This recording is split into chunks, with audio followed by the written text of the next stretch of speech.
Glenn and my Alyssa are very special, not just because they're my children, but because they've had a very rough start.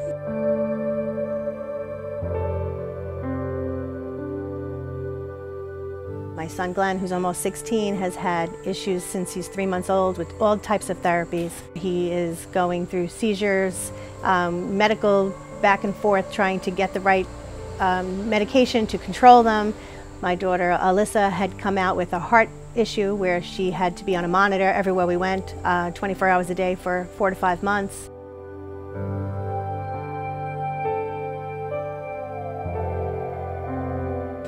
If I had an option to sit down with the doctors that misdiagnosed me years ago, now at this point, I would basically tell them, if you have something in front of you that says there could be this or there could be that, you need to further follow up as to exactly what it is. Because I had a very quick procedure that fixed everything, and I could have avoided all these problems that my children have had.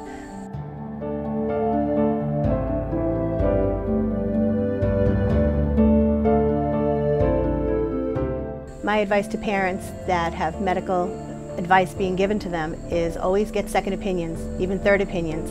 Ask questions, research on your own, look online, because even though they're doctors, they're not always right. Every day, somewhere in America, more than 300 innocent men, women, and children become victims of medical malpractice at the hands of incompetent and negligent doctors. Last year, over 98,000 victims were killed by doctors. More than 4 million victims are permanently injured each year. Today, the Insider Exclusive goes behind the headlines and when doctors go wrong, below the standard of care, to examine how Howard Frederick, partner at Silbowitz, Garafola, Silbowitz, Schatz, and Frederick, successfully represented Gina Brucato and her family in a very difficult medical malpractice case. This is the story of a courageous mother who was able to seek justice for her children. It's the most painful experience for a mother to witness her children suffer, especially during their early years in life when they are most vulnerable. Gina Brucato, mother of 3, had to accept the fate of her first 2 children who acquired deficiencies shortly after their birth. It was only after her 3rd child was born that she realized that her children's abnormalities were a result of medical negligence. That's when she had the good fortune to meet Howard Frederick, one of New York's finest and most experienced trial lawyers. Howard has earned the highest respect from citizens and lawyers alike as one of the best trial lawyers in New York and in the nation.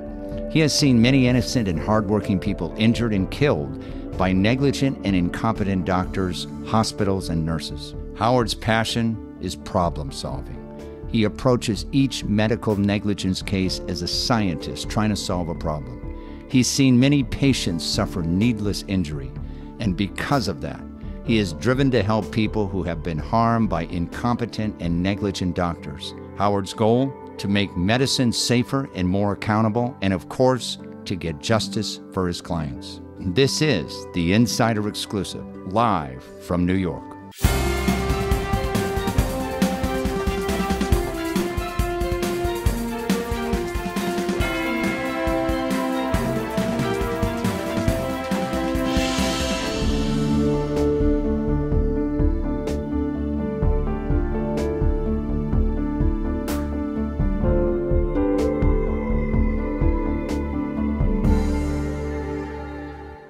It is my great pleasure to introduce Howard Frederick to the show. Welcome to the show, Howard. Thank you, Steve. It's a pleasure to be here. Tell our audience a little bit about your law firm and what type of law your firm practices. Sure. Our law firm was founded by Ptr Silbowitz, and he was a Supreme Court judge in the state of New York for a number of years, over a decade. When he left the bench, he decided to start his own practice.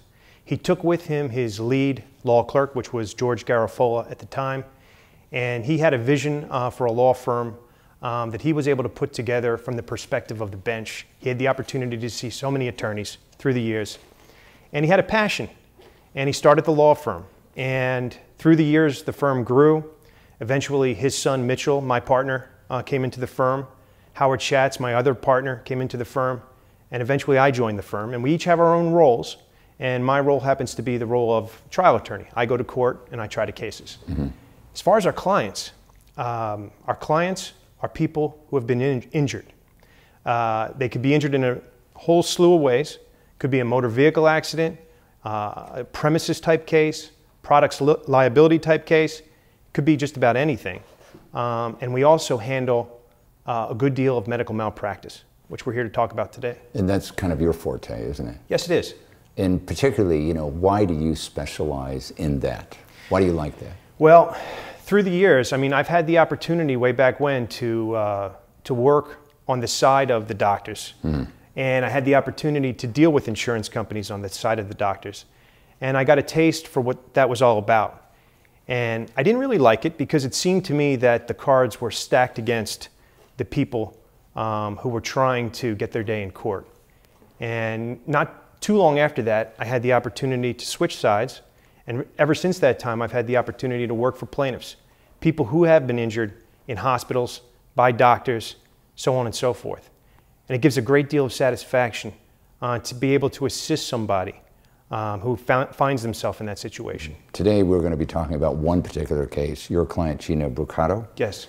And as we read through the case, I particularly found that this case, it required a lawyer who really was very familiar with medical terms, because this was a challenging case, wasn't it? This was definitely a challenging case. Tell our audience a little bit about Gina. Sure. Gina is a remarkable woman. First and foremost, she has 3 children, and as you will find out that some of the children, 2 of her children, have issues that she has to deal with. Nevertheless, she's nonstop. From the morning she wakes up in the morning to when she goes to bed at night, she is nonstop with these kids. She involves them in every activity that they could possibly be involved in, and she also has certain concerns for their health that she has to take into consideration each step of the way. Mm-hmm. And tell our audience a little bit about her particular case and why it was challenging. What happened? Well, basically, Gina had been going to the same OBGYN group for quite a number of years. And there came a period of time when she took a home pregnancy test and she realized she was pregnant. She was experiencing some pain, some discomfort. She went to the doctor. She went to her doctors who had been treating her for 8 years. Everything had always been fine. They've always found her perfectly fine. Yes. She goes there, she makes her complaints. When she makes her complaints, they do an ultrasound. And this is really the key, right from the get-go. When they do the ultrasound tech files a report. And the report says that there's anomaly with her uterus. Mm-hmm. And it's either a bicornuate or a septate uterus. Okay, now explain for our audience what the difference is, and as you're explaining it, we will show on the screen exactly what you're talking about. Well, when you see the photo or the picture of each of them, they look fairly similar. Yes. And they are, but basically what it is, it's a uterus, but it's sort of heart-shaped, as opposed to, say, like an oval or a football shape. A smaller area. A smaller area, yeah. And it's almost divided in 2, and you can kind of see that with both. However, even though to our eye, they seem to be the same or they seem to be similar, they're very different. Right. And they can be treated very different. Now, the situation with Gina is that this ultrasound was done. And when this ultrasound was done, somebody had to do further testing in order to find out, well, is it septate or is it bicornuate? The doctor who was treating her, for whatever reason, and we did depositions, and quite frankly, to this day, I'm still not sure how she made this decision, but she decided that this was a bicornuate uterus. And she writes that down, diagnosed bicornuate uterus. Which was wrong. Which was wrong. Mm-hmm. But from that point forward, that was her diagnosis, and that continued to be her diagnosis for years. As it turned out, the doctor never explained to her that it could be a septate uterus as opposed to a bicornuate, never told her the implications of either of them. Right. So it was Gina's intent to get pregnant. She had to have a DNC at that point because that was a non-viable pregnancy, which was another clue as to something was going on here. But be that as it may, when she has the DNC, it was another opportunity for the doctor to visualize the endometrial cavity. And she could have seen it, and she could have visualized that it wasn't bicornuate at that point and that it was septate, but that was not done. The diagnosis continued to be the same. Some months later, she gets pregnant, and now she's pregnant with ultimately her son, Glenn. The pregnancy is okay, but Glenn ends up coming early, very early. And Glenn ends up having a series of problems. The long and the short of it, when you boil everything down, is that Glenn has a brain injury. Now, Gina didn't know what caused that at the time. No one was looking at what was causing that at the time. Right. As we found out, as time was going by, we found out that the reason why this occurred is because she, in fact, had a septate uterus. And in a septate uterus, it's almost like a wall exists, which is separating the two portions of the uterus. And the baby now is confined into a smaller space. And not only is the baby confined to a smaller space, the baby is receiving less oxygen than it otherwise would if, in fact, the uterus had been normal. So as a result, Glenn didn't develop like a normal baby would have developed. Now, if they had known, and if this had been diagnosed properly, a procedure could have been performed, a simple procedure, a 20-minute procedure could have been performed before she became pregnant with Glenn, which could have corrected the problem, and he could have had a full, normal birthing process. Now, she had the same doctor when she got pregnant again. That's correct. And during that 5-year interim between the two kids, they continued the same diagnosis, followed her through, followed her through, followed her through. And she's thinking at this time, well, it's just the fate. That's correct. It isn't the fault of the doctor. That's correct. The doctor still has the opportunity of making this easy procedure. That's right. And chooses not to because it's malpractice, isn't it? That's right. Absolutely. Now, she believes what her doctor is telling her. Yeah. And she's following everything that her doctor is telling her to do. And she crosses all her T's and she dots all her I's. But she was really being led down a road that she shouldn't have been on. So then now she has 2 children. Yes. Both of them have some developmental problems. That's correct. She gets pregnant again. That's right. But before we get to that 3rd pregnancy, yes, she has the 2nd child and there's additional problems. Now what happens is, because the 2nd child is so small, she has to be taken to another hospital to actually give birth. Right. When she gets to that hospital, she has a new doctor. Right. That new doctor then gives birth, but that new doctor is still looking at the records and sees bicornuate uterus and still does nothing to change that. Mm-hmm.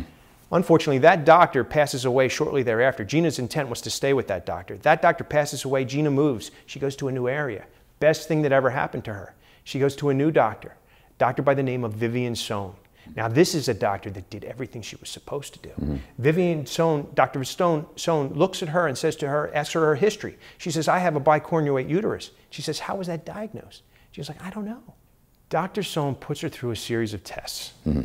And lo and behold, she finds out, or she believes, that she doesn't have a bicornuate uterus at all. Right. So she sends her to another doctor to have additional tests done. And what they end up doing, what ends up closing the door on this, is they end up doing an MRI. And the MRI shows that it's actually a septate uterus. Mm-hmm. And now she's with this new doctor, Dr. Klein. He says, I could do a procedure. I could do a procedure that's going to correct this, and feel free to get pregnant again. Yes. It's exactly what she does. She gets pregnant again. This baby goes to term. Francesca is born. And there are no problems associated with the birth. Mm-hmm. So she has 3 kids now. Yes. She realizes at this point in time that the other doctor misdiagnosed her and is basically the cause of her children being born the way they were, right? That's absolutely correct. She comes to your law firm. That's correct. Now, what is your legal strategy in dealing with this? Well, first and foremost, we have to figure out what's going on here. Yeah. This case is really different. We're talking about 2 different kids, 2 different births. We're talking years apart from each other. Yeah. It has no precedent as far as I'm concerned. This is very, very different. Then we have to figure out the underlying problem. So I had to speak to some people. Mm-hmm. So we brought some doctors in, and we went through all the records with them. And lo and behold, everything that Gina was telling us was panning out. Yeah. They were in agreement with what she was saying. Yeah. I still wasn't certain. I still wanted to make sure. So I asked Gina, do you mind? I'd like one of my doctors to examine you and look at your films. No, absolutely not. He was in exact agreement with Dr. Sohn. Mm-hmm. As it turned out, once we were able to get it confirmed through the medical opinions, right, we put this case into suit. Mm-hmm. And you successfully had the case result in a settlement for your client, right? Yes, we did. This case, basically, we had to work this case up yeah, from the bottom to the top. I had to hire a multitude of experts because it deals with all sorts of issues. I had 9 experts on the line. Including a geneticist. Including a geneticist. Right.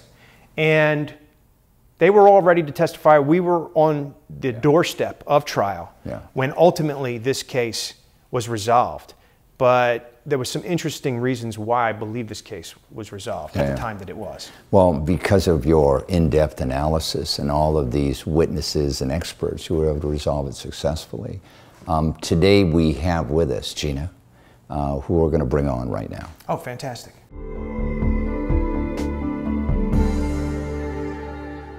It is my great pleasure to introduce Gina Brucato. Welcome to the show, Gina. Thank you. Tell our audience a little bit about, we've heard your story, what happened to you.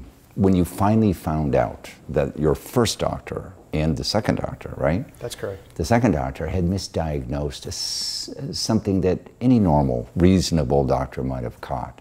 What were your thoughts?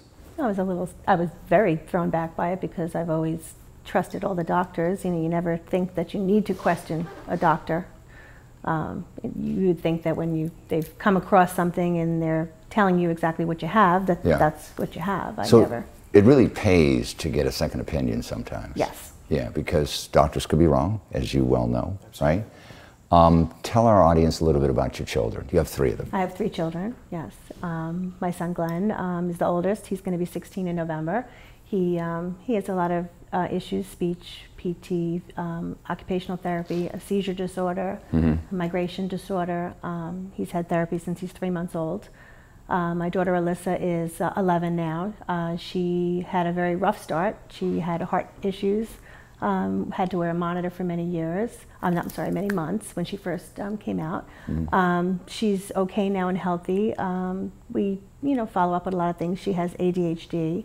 The biggest problem she has now is that she has a lot of veins that from when she was premature, she was in the NICU for a while, so that upsets her a lot. Other than that, she plays ice hockey. She does well in school now. And then we have our little one who's 5 now, who basically has no issues other than wearing glasses. She hit all her milestones way in advance, which is something we weren't used to since the other 2 were very delayed. And she's your typical 5-year-old running all over the place and in good health. All of these issues with your other 2 children could have been avoided had you got the right advice, right? Correct. You now know that, right? I now know that, yes. You're on national TV. What would you say to the doctors that misdiagnosed your condition, which caused really some of the problems that your children have today? I think that they were very good people, very good doctors for normal, regular, everyday pregnancies. But if they came across something like they saw in me and weren't 100% sure, I think they should have forwarded me along to someone who better could have handled what I had, or better could have diagnosed exactly what it was. We film a lot of medical malpractice case stories, and we rarely come across something that is so detailed. I'm serious about this. That is so challenging that you really have to reach in and almost become a doctor yourself. It's true. To find out where the doctors went wrong, because doctors are not going to volunteer and say, hey, I did this wrong and I do that wrong, right? What do you think about the way your law firm handled the case? Oh, I think they did a wonderful job. I know Howard's family as well. I mean, he's got 3 children, so he knows a lot of what I was feeling, and I know his wife, and we're the same type of people where we run around and do everything for the children, and Howard's a very big family man, and I think that was a big part of it because I trusted every aspect of what he did, and he found out things through my records that nobody even told me that that came up, which was a good thing. My favorite client. Well, I want to thank you very much for spending your time with us, and I am so happy that you were able to get a successful result. Thank you. Thank you very much. Thank you for having us. Thank you.